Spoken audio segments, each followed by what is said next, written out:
Hey guys, it's Pete on our ice cream bar. So here's something I was thinking about the other day. Oftentimes when people ask BJD owners, why do you collect these? I had a tendency to notice that we get a little bit defensive on occasion.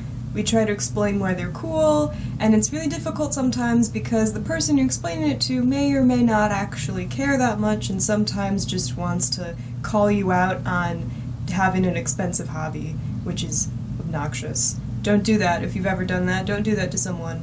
It's mean. And despite being a collector for over 7 years now, what the fuck, by the way, I even struggle sometimes to tell people why I like this hobby so much, why it's so interesting to me. I mean, they're art, yeah, but I don't hang them on the wall, and I personally don't display them in a glass case, so it's kind of a leap for the average person to make sometimes. Then the other day, this thought came into my mind. Ball joint dolls are an ultimate form of art. I say an ultimate form versus the ultimate form because, for me, ball joint dolls are sort of art, like capital A art, but married with like a consumerist culture.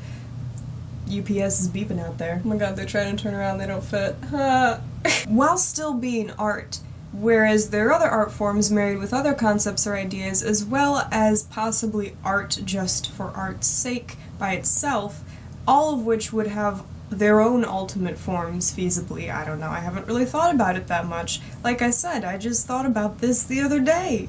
So give me a break, yo! I digress. My current definition of art, and yes, being an artist and an art student, this definition does change, it has a little bit of fluidity to it, is sort of like a Venn diagram. When a piece of work intersects with your philosophy of life, that's where you have art. That's what I recognize as art. And I like this because it means that other pieces that are recognized as art by a majority of people, or just by art historians, doesn't necessarily have to be art to me, but it can still be art to other people, which is appealing to me, because there are definitely some things in the art world that I'm like, no. And for me, when I look at a ball joint doll, that relationship in my Venn diagram is definitely having that interaction.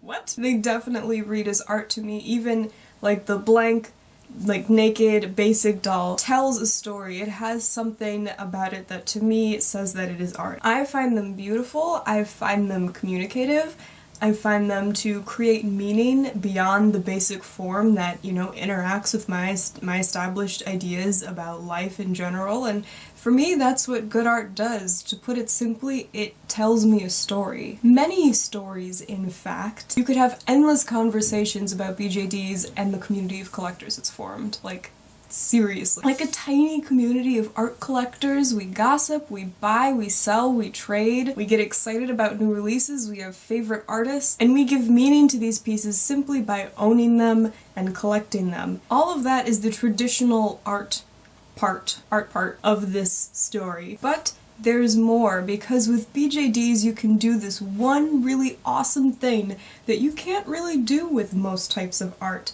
and that is you can customize them. And not only do you customize the look, you are also invited to create your own backstory, your own name, a personality for your artwork.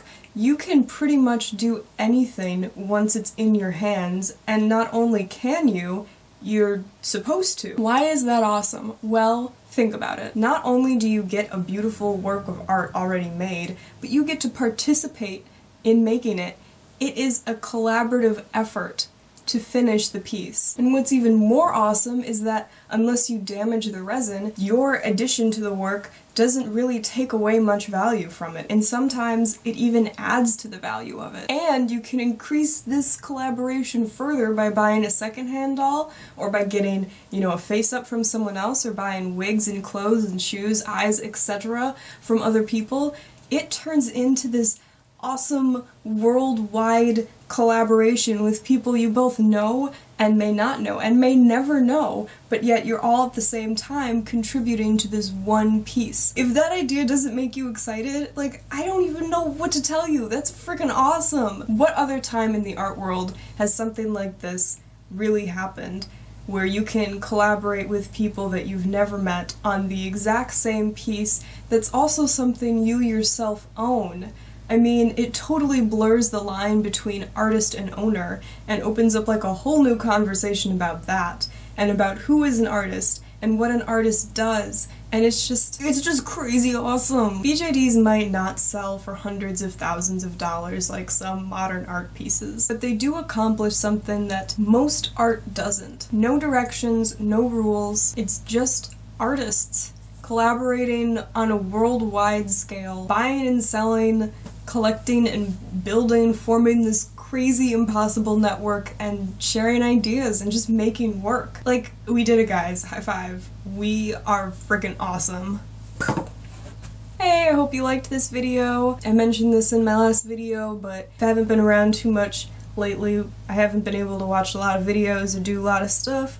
It's midterms for me right now, so I am crazy busy. It's ridiculous. I almost said delicious. It's absolutely not delicious, but hopefully I will talk to you guys soon, and it'll be really exciting and fun! Bye! Grandpa Sweater.